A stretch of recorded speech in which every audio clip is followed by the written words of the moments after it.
Hola, qué gusto que estés aquí. Hoy te voy a mostrar una matriz de riesgos del proyecto para que gestiones los riesgos de manera sencilla. Acompáñame a la computadora para mostrarte el ejemplo de la matriz de riesgos. Aquí muestro la matriz de riesgos. En primer lugar, debes identificar el nombre del proyecto. Vamos a ver cada una de las columnas que tiene esta matriz.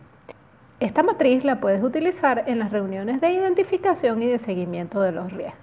En la primera columna se coloca la fecha de identificación del riesgo.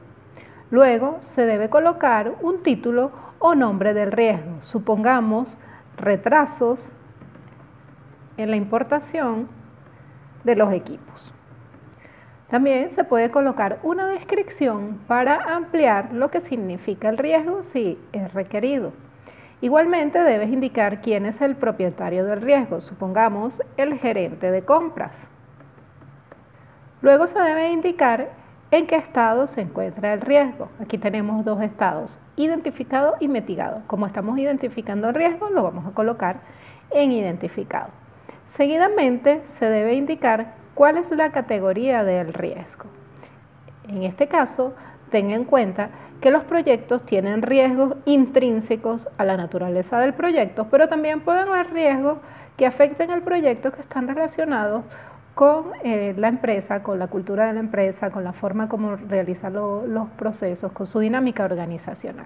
En este caso es un riesgo intrínseco del proyecto, entonces colocamos riesgo del proyecto. También hay que identificar el tipo de riesgo.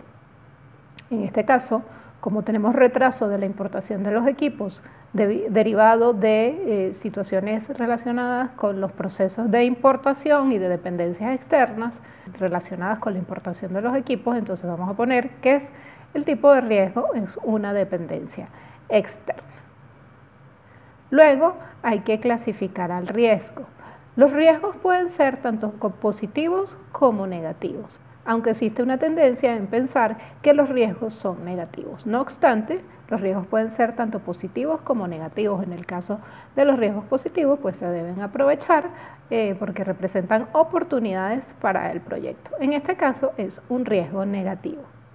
Mi nombre es Joana López y este es el canal de OPM Integral, donde te muestro contenidos acerca de la Dirección Organizacional de Proyectos. Si aún no te has suscrito, te invito a que lo hagas y le dejes la campanita de notificaciones, ya que publico con frecuencia contenidos de valor acerca de la Dirección Organizacional de Proyectos. También te invito a que revises los contenidos de mi canal, las listas de reproducción, ya que clasifico los temas por temáticas que pueden ser de tu interés. Luego debes indicar cuál es la probabilidad de ocurrencia del riesgo utilizando una escala de 0 al 100. Supongamos que la probabilidad de ocurrencia de este riesgo es de 60%. Igualmente debes indicar con una escala cuál es el impacto que va a tener el riesgo sobre el proyecto. Supongamos que va a tener un impacto de 80. Esto nos da el umbral de riesgo, que no es más que la multiplicación de la probabilidad por el impacto. Y para este proyecto hemos definido que si ese umbral de riesgo se encuentra por encima del 30%, se le debe definir un plan de acción. Es decir, para cada riesgo que esté por encima de este umbral se le definirán planes de acción. Luego, debemos identificar el impacto en las restricciones. Por ejemplo, si el riesgo tuviera impacto en el alcance, marcaríamos acá con una X. Este riesgo no tendría impactos en el alcance, pero sí tendría impactos en el cronograma. Supongamos que este retraso no tiene impacto en los costos, ni en la calidad, ni en los recursos del proyecto, pero sí en la satisfacción del cliente. Acá marcarías, de acuerdo al tipo de riesgo, cuáles son los impactos en las restricciones. Luego hay que definir las estrategias del riesgo. Las estrategias que aplican para los riesgos negativos son evitar, aceptar, mitigar o transferir. Y para los riesgos positivos, las estrategias que aplican son explotar, compartir, impulsar o ignorar. En este caso es un riesgo negativo y no tenemos manera de evitarlo. No podemos aceptar el riesgo porque implicaría retrasos para el proyecto, debemos buscar la manera de mitigarlo y no tenemos manera de transferirlo. En algunas ocasiones se pueden transferir los riesgos a un tercero. Entonces en este caso vamos a tratar de mitigar el riesgo. El plan de acción que podemos definir para este riesgo, para mitigar este riesgo, es reducir los tiempos en el retraso.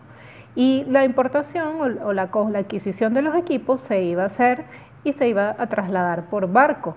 Pero si vamos a hacer el traslado de los equipos en avión, y así estaremos reduciendo los tiempos que pueden ocasionarse por el retraso de los procesos de importación de estos equipos. Entonces hacemos el traslado en avión en lugar de hacerlo en barco.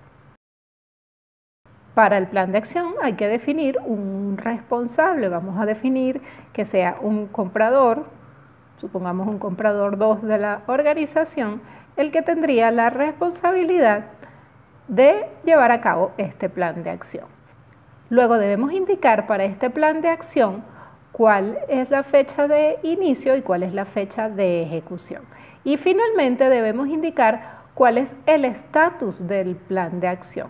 En la reunión de identificación y seguimiento de los riesgos podemos colocar cuál es este estatus para este plan de acción. Podemos indicar si está aprobado, si está rechazado, si está en ejecución o si ya la acción fue completada. En este caso, como lo estamos definiendo, vamos a colocar que fue aprobada. Y finalmente se pueden colocar algunas observaciones en esta columna de observaciones. Esta información que se recopila en las reuniones de identificación y de seguimiento de los riesgos puede ser de mucha utilidad para la oficina de gestión de proyectos. Con todas estas clasificaciones que se incluyen en esta matriz, la oficina de gestión de proyectos luego puede realizar análisis para incluirlos en las estructuras de desglose de riesgo o para hacer recomendaciones a la organización en el caso de que hayan riesgos reiterados para algunos proyectos en la organización. Espero que esta matriz te sea de utilidad para gestionar los proyectos de manera sencilla. Te invito a revisar los contenidos de mi canal, ya que tengo información valiosa acerca de la dirección organizacional de proyectos. Tengo listas de reproducción clasificadas por temáticas que te pueden interesar.